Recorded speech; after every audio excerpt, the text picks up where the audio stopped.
যতই হোক স্কোয়াডে একজন দুর্বল প্লেয়ার নিয়ে অন্তত সেই আমলে গ্লোবালে টপ অন ধরা যেত না। তাই তারা গ্র্যান্ড মাস্টার তো ঠিক উঠতে পেরেছিল, কিন্তু গ্লোবালে টপ ধরতে পারেনি। এটা তাদের সবার মনে একটা ক্ষোভ তৈরি করে। তাই তাদের স্কোয়াডে বাইরের যে দুইটা টিমমেট ছিল তারা 2 নম্বর ভাইটিকে বাদ দিয়ে দিতে বলে স্কোয়াড থেকে।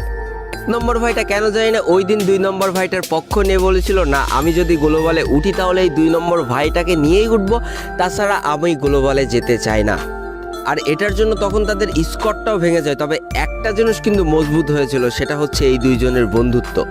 আর এবার তারা চিন্তা করে গ্লোবাল পুশ না, এবার তাদের নতুন কিছু করতে হবে।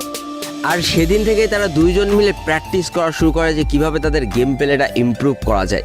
কথা আছে না, তুমি যদি একটা কাজে লেগে থাকো তার সফলতা একদিন ঠিকই আসবে। আর যেই কাজটা সম্পূর্ণ হয় টানা 3টা বছর পরে 2022 সালে এসে। এই 3 বছরে তারা ম্যাপ ম্যাচ খেলা তো ঠিকই ভুলে গিয়েছিল, কিন্তু তারা নিজেদেরকে তৈরি করেছিল কাস্টমে একটা বিধ্বংসী প্লেয়ার হিসেবে। তারপরে তারা যখন দেখলো আস্তে আস্তে মোটামুটি সবাইকে তারা হারিয়ে দিতে পারছে,